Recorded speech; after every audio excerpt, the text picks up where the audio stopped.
Le soir même, nous avons convenu d'aller nous promener, car nous étions sur le point de rentrer chez nous. J'ai suivi Jenny, et j'ai remarqué qu'elle semblait mal à l'aise avec moi. Elle a commencé à me demander si j'avais beaucoup changé ces derniers temps. Mais elle n'avait pas changé depuis, même si elle avait traversé beaucoup d'épreuves. Je lui ai dit que chacun changeait à sa manière, et même si j'avais raison, elle a commencé à me dire que je devais savoir qu'elle était trop enterrée pour être chasseuse. Et elle essaie de surmonter ses peurs, mais ce n'est pas facile. Après tout, si on est un healer de rang, on a le droit de participer à des raids, soit de rang, soit au moins de rang, si on est mal préparé. Mais elle ne rejoint toujours que les raids de rang des WE, et c'est laquelle continuait à me rencontrer, continuant à soigner les blessures qui n'arrêtaient pas d'apparaître sur moi. Et, pour être honnête, cela a même commencé à l'agacer, car elle me trouvait parfois stupide et vaniteux. J'ai toujours réussi à survivre. Parce que je voyais tes yeux pleins de vie, et qu'ils semblaient crier pour survivre et voir le lendemain. June n'a jamais pensé qu'elle aurait un jour des yeux comme cela. Et je lui ai promis que nous déjeunerions ensemble lorsque nous reviendrions en vie. Quand elle m'a tendu la main, il y avait un cristal magique dedans. Elle m'a dit qu'elle devait me le rendre. J'ai remarqué qu'elle avait commencé à parler de son départ et de son retour à Busan, sa ville natale. Elle m'a dit que si j'étais dans cette ville, je devais absolument l'appeler et qu'elle m'offrirait des sushis. Mais j'ai essayé de me retenir et de ne pas montrer trop d'enthousiasme. J'ai tenu ce cristal magique dans ma main et je lui ai dit que si je me retrouvais un jour dans le quartier, je lui demanderais à nouveau de marcher avec moi. Elle fut très heureuse de l'entendre, me salua et s'en alla. Je suis resté seul ce soir-là et je me suis demandé ce que je devais faire ensuite. Car je venais d'obtenir une nouvelle raison de devenir plus fort. Après tout, le chasseur de rang Swang Dongso me traque, et je dois devenir plus fort le plus rapidement possible. C'est le seul moyen pour moi de survivre et de me défendre contre tous ceux qui tentent de me tuer. Quand je suis rentré chez moi, je suis allé me coucher. Le lendemain matin, je suis allé à l'un des endroits où Gino m'avait dit d'aller. Cependant, une fois sur place, je n'ai pas compris qui étaient tous ces gens qui s'étaient rassemblés ici. Gino m'a demandé ce que je voulais dire. Après tout, tous ces gens sont nos partenaires pour la journée, et ceux qui ont un permis de chasse ne peuvent pas participer au raid pour diverses raisons. Ils sont blessés ou alcoolisés. Et puis il y a ceux qui, pour diverses raisons, continuent à se battre pour la vie, et ils ont été rassemblés dans notre équipe. Et il y a aussi ceux qui sont venus ici pour faire de l'argent. Je me demandais si même les enfants étaient admis au paradis, ai-je demandé à Gino, mais il m'a répondu que s'il s'agissait d'un enfant éveillé, aucune loi ne s'opposait à ce qu'il y aille. La fille qui a entendu notre conversation a entendu ce que nous avons dit à son sujet, et elle a été impolie en répondant qu'elle était une chasseuse à part entière. J'ai commencé à lui poser des questions, puisqu'elle était lycéenne, et je lui ai demandé si elle avait de l'expérience dans les raids. Elle a répondu que non, mais je lui ai dit que ce n'était pas grave, car il n'aurait pas à nous suivre. Il n'aurait qu'à attendre à l'extérieur et seul Gino et moi irions à l'intérieur. Gino a commencé à dire que nous ne pouvions pas entrer dans le donjon à deux. C'est pourquoi nous vous avons emmenés avec nous. Et la loi exige au moins 10 participants pour le donjon. Les gars qui étaient là à regarder tout ça réfléchissaient au fait que nous sommes vraiment très forts. Comme nous avons décidé d'y aller à deux, ils étaient contents. Et ils étaient contents que nous allions vraiment leur donner 3 millions chacun, même s'ils restaient dehors. Gino a commencé à dire que 3 millions pour un raid pour chacun d'entre eux, c'était une sacrée affaire, vu qu'ils n'auraient pas à lever le petit doigt, et qu'ils n'auraient qu'à nous attendre dehors jusqu'à ce que nous ayons fini. Cependant, ils ne doivent parler à personne de ce qu'ils voient ou entendent ici. Si quelqu'un parle, il devra payer 10 fois ce qu'il gagne aujourd'hui. C'est écrit dans le contrat qu'ils ont signé. Mais dès que nous avons commencé à partir, j'ai vu quelque chose et j'ai commencé à dire à Gino, je me demandais, qu'est-ce qu'il a bien pu faire de si dégénéré? Mais il a commencé à répondre, qu'est-ce que c'est? Un ensemble complet d'armures renforcées créé dans un bijou d'artisan italien? Si nous partions tous les deux pour un raid, n'aurait-il pas dû être parfaitement préparé? Mais j'ai décidé de vérifier quelque chose, et quand je me suis approché de lui, je l'ai bousculé d'un doigt. Et après cela, comme une grosse bûche, il est tombé au sol, de sorte qu'il ne pouvait plus bouger dans sa combinaison. J'ai décidé de lui demander de l'enlever. Quand il a essayé de se relever, ça n'a pas marché, alors il m'a demandé de l'aider. Je l'ai posé à terre et pendant qu'il enlevait cette stupide armure et ce casque, il a commencé à parler. Mais à cause de sa nervosité, il a gardé ce stupide casque pour sécuriser sa tête d'une manière ou d'une autre. Je veux dire qu'il a pris ce casque juste au cas où, mais ça n'avait plus d'importance pour moi.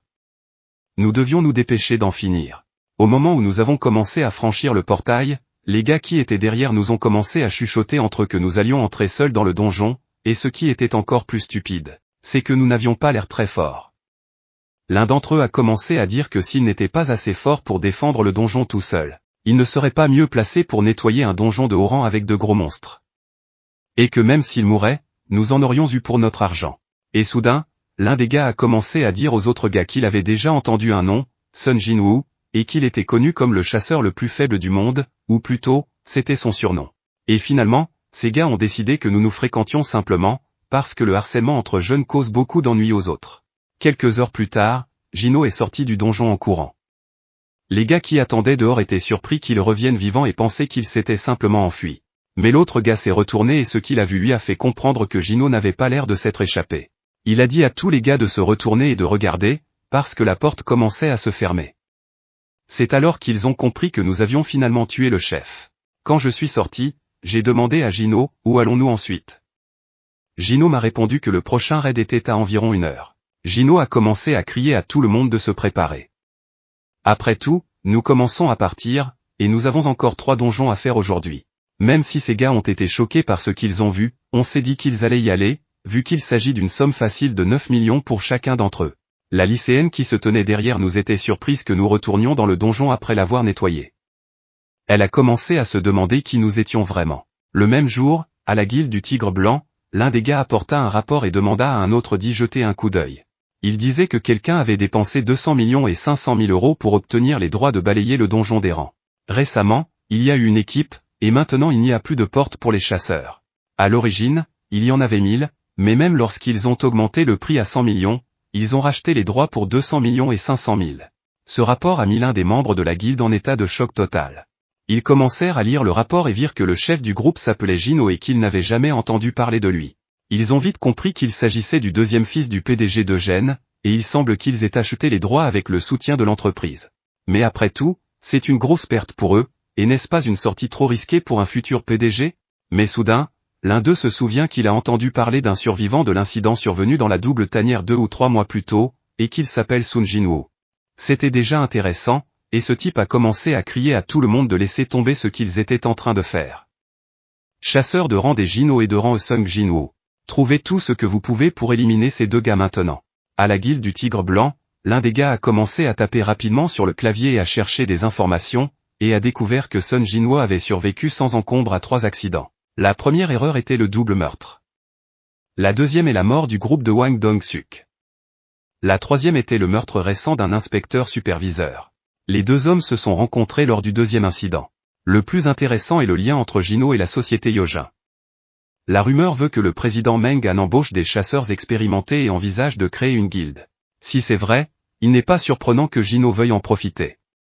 Après tout, recruter des chasseurs expérimentés et nettoyer rapidement les donjons signifie que Jinwoo le chasseur pourrait se réveiller à nouveau.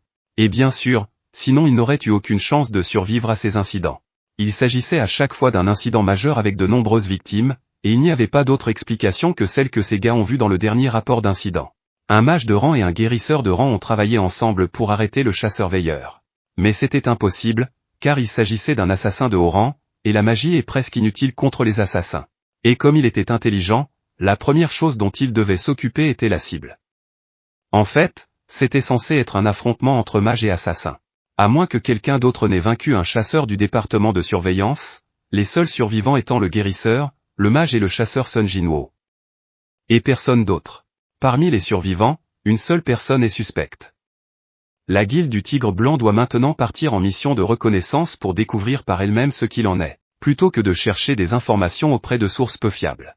L'un de mes subordonnés a été choqué que le chef lui-même parte en mission de reconnaissance, ce qui est pourtant très rare.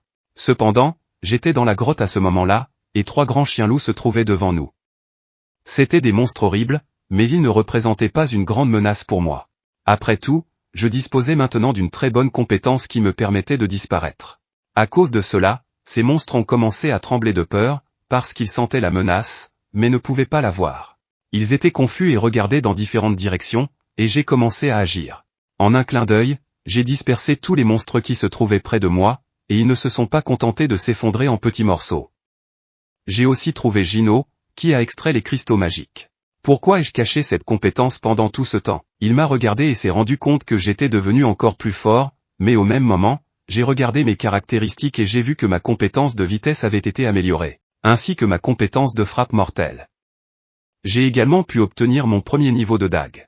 Je me suis rendu compte que j'étais monté en niveau et que j'avais acquis de nouvelles compétences grâce au cadavre de ce gardien. Le contenu de sa compétence me laisse perplexe, mais elle est bien plus efficace que mes autres compétences. Le problème, c'est la consommation continue de mana.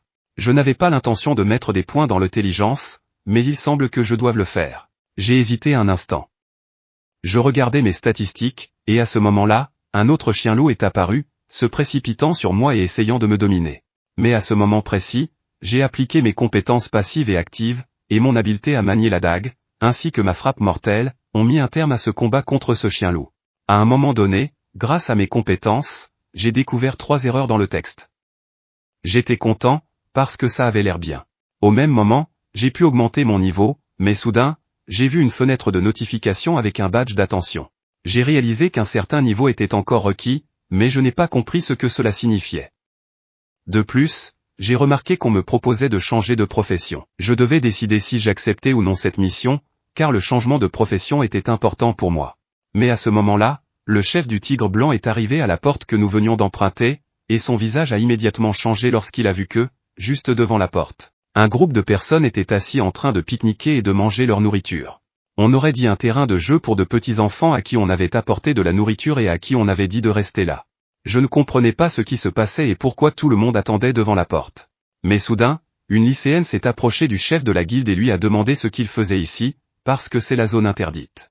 Le chef de la guilde du Tigre Blanc s'est demandé quel genre d'enfant c'était et lui a dit de ne pas se mêler des affaires des adultes. De plus, cette porte n'est pas sûre. Cependant, elle a répondu qu'elle aussi était une chasseuse et qu'elle ne devait pas être traitée comme une enfant. Elle fait partie de ce raid, et bien qu'elle soit gênée de le dire, elle est spéciale, elle n'est même pas entrée dans le donjon avec ses partenaires. Si l'intuition du chef ne le trompe pas, je suis bien la recrue qui s'est présentée pour la première fois depuis longtemps. Mais soudain, tout le monde s'est mis à sauter et à dire que le chef de raid revenait, et que tout le monde devait être prêt à partir. Gino et moi avons commencé à quitter le portail, et je lui ai demandé quel était le programme pour demain, car j'avais oublié que j'avais des choses urgentes à faire, et qu'il valait mieux ne rien prévoir pour demain. Il m'a répondu qu'il avait déjà réservé au donjon, mais que si c'était urgent, il annulerait la réservation, et que je devrais vraiment annuler la réservation. Après tout, si nous avons réservé la porte et que nous ne nous y rendons pas dans les 2 jours, la réservation est automatiquement annulée. J'ai réfléchi et je lui ai dit d'attendre un peu. Mais soudain, j'ai entendu quelqu'un m'appeler par mon nom, et quand j'ai levé les yeux, j'ai vu un homme devant moi. Il m'a tendu sa carte de visite et m'a dit qu'il était ravi de me rencontrer. Il est le chef du 2e département de la guilde du Tigre Blanc. J'étais surpris car j'avais déjà entendu parler de la guilde du Tigre Blanc. Je me suis demandé ce qu'il attendait de moi. Un peu plus tard, nous nous sommes retrouvés dans un café voisin et nous nous sommes assis à une table pour discuter.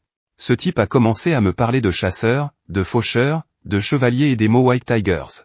J'aurais dû en entendre parler au moins une fois, mais au lieu de cela, j'ai répondu que bien sûr, je savais que la guilde des Tigres Blancs était l'une des meilleures guildes de Corée du Sud.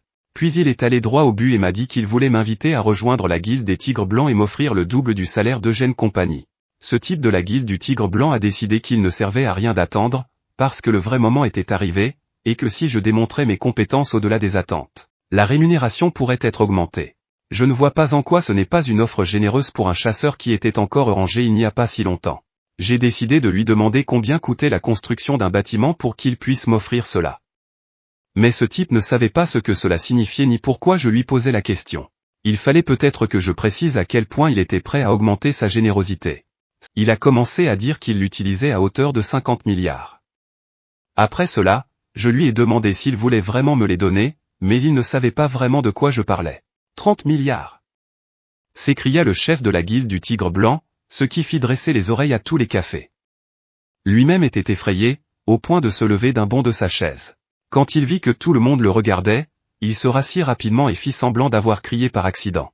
J'ai commencé à dire que le montant offert par Eugène pour la paille était de 30 milliards de wons.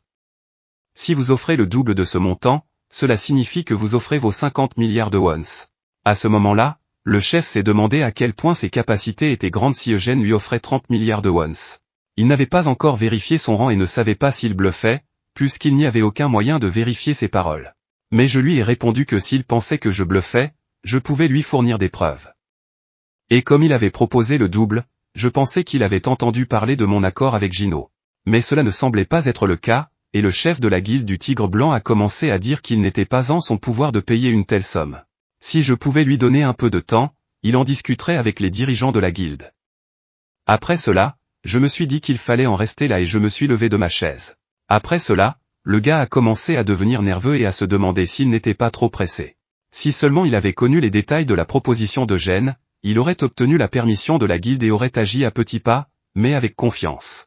Mais avant de partir, j'ai décidé de lui demander comment il avait obtenu des informations sur moi et s'il avait surveillé mon environnement. C'est à ce moment précis que le chef de la guilde a senti une coupure sur son visage, qui l'a fait saigner. Il s'est rendu compte que j'utilisais l'invisibilité, mais je lui ai ordonné de ne pas se retourner. Et après ces mots, il est devenu clair dans ma tête que si je suis une personne éveillée qui peut utiliser l'invisibilité, alors le moyen de sortir de cette situation est évident. J'ai commencé à dire qu'il avait fait exprès de creuser pour moi, qu'il avait été informé que quelqu'un balayait le donjon trop rapidement, et qu'ils avaient commencé à enquêter sur la question. Ils ont insisté sur moi, parce que 3 incidents majeurs s'étaient produits dans les donjons, et qu'ils n'avaient aucune preuve. À l'époque, ce n'était plus une coïncidence. Après mon réveil, j'ai acquis les capacités d'un chasseur de haut rang, ce qui m'a aidé à surmonter tous ces incidents. Gino a dû voir mes capacités lors du second raid, et quand j'ai récupéré mon père. Et c'est ce que je semble faire maintenant. Et tout compte fait, ça s'additionne, et ils savent ce qu'ils savent. Je lui ai ensuite demandé combien de personnes étaient au courant. Le chef de la guilde du Tigre Blanc m'a répondu qu'il n'y avait que lui et l'un de ses subordonnés, mais à ce moment-là, ce subordonné était assis dehors et se demandait comment allait le chef. C'est alors que j'ai réalisé que le fait de nettoyer la porte trop rapidement attirait peut-être trop l'attention. Je ne veux pas que le nombre de personnes qui me connaissent augmente, et si des rumeurs à mon sujet commencent à se répandre, vous et vos subordonnés serez prêts à en répondre. Cependant, le chef de la guilde était obligé de faire un rapport à ses supérieurs, mais il ne voulait pas mourir non plus. Je lui ai alors dit que je préviendrais personnellement mon subordonné. À ce moment-là, j'ai annulé mon sort et je suis apparu juste devant lui, commençant à parler du fait que nous semblions avoir gêné la guilde du Tigre Blanc en supprimant trop de donjons. Malheureusement, nous n'allons pas nous arrêter tout de suite. Le chef de la guilde m'a interrompu et a commencé à expliquer que c'était exactement le problème. Nous laissons nos nouveaux venus sortir de la porte en les entraînant, mais nous ne pouvons pas les envoyer vers des portes de rang supérieur. Puis j'ai demandé, que diriez-vous d'un accord ? Nous allons vendre 3 de nos armures, et bien sûr, cette offre n'est valable qu'aujourd'hui. Si vous ne profitez pas de cette opportunité, il sera difficile de réserver ces portes plus tard. Le chef m'a demandé, suis-je vraiment un acheteur de portes ? Les portes n'apparaissent pas seulement dans les métropoles, et elles peuvent former des recrues dans d'autres provinces également. Le seul problème, c'est que cela pourrait provoquer des conflits entre nous et les autres guildes. Le chef a fini par répondre qu'il était d'accord et a demandé combien cela coûterait. Je lui ai répondu qu'il fallait compter 300 millions par donjon. Mais après cela, le chef de la guilde est devenu nerveux et m'a dit que pour les cristaux de mana et les cristaux magiques des donjons, il pouvait obtenir un maximum de 200 millions, et qu'acheter à ce prix entraînerait une grosse perte. Il m'a proposé 200 millions de wons. Et après cela, j'ai dit que j'étais d'accord. Et quand on s'est serré la main, je lui ai dit que 3 frères pour un total de 600 millions, qu'il devait transférer l'argent sur mon compte personnel. Enfin, je lui ai dit que j'avais un cadeau pour lui, il devait ouvrir la bouche.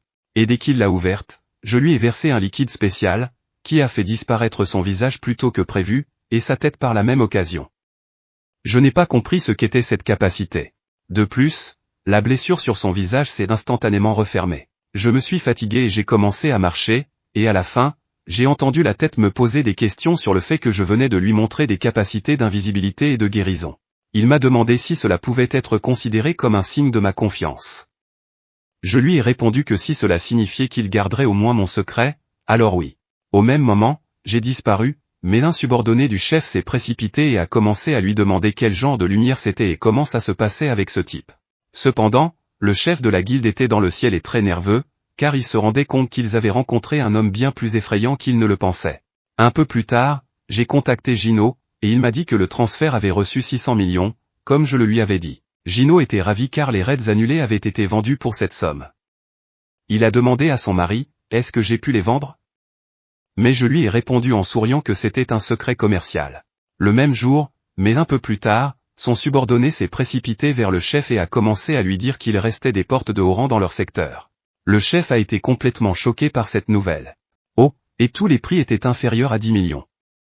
Le chef a alors réalisé que l'équipe de Gino n'irait peut-être pas au raid aujourd'hui. Le chapitre est devenu nerveux parce que non seulement il n'a pas obtenu d'informations sur Sun Jinwoo, mais il a aussi été trompé. Cela pourrait-il signifier qu'il a agi de la sorte par crainte que son identité ne soit révélée? Mais soudain, le chapitre a reçu un message d'un numéro inconnu. Le message disait qu'il s'agissait de Sun Jinwoo, ce qui me permettait de fermer les yeux sur le fait qu'il fouillait dans son passé. Au même moment, après avoir lu ce message, le chef a compris que l'affaire n'était qu'une façade pour obtenir de l'argent, et il ne pensait pas que je le contacterais. Après tout, j'avais envoyé un message au numéro de ma carte de visite, mais ce n'était pas mal non plus. Après tout, ils ont obtenu le numéro de Sun Jinwoo, et à partir de maintenant, la guilde du Tigre Blanc aura pour objectif principal de capturer ce type. Après tout, l'argent qu'ils ont dépensé aujourd'hui ne représente pas grand-chose pour la guilde du Tigre Blanc, même s'ils pourraient encore avoir des problèmes avec les plus hauts responsables. Le soir même, j'ai décidé de poursuivre mon objectif principal dans un avenir proche. Une porte est apparue devant moi, que j'ai moi-même ouverte. Après tout, j'ai décidé aujourd'hui même de changer de profession. Avant cela semblait intéressant, j'ai hâte de découvrir ce que seront les monstres à l'intérieur et enfin ce jeu a commencé pour de vrai.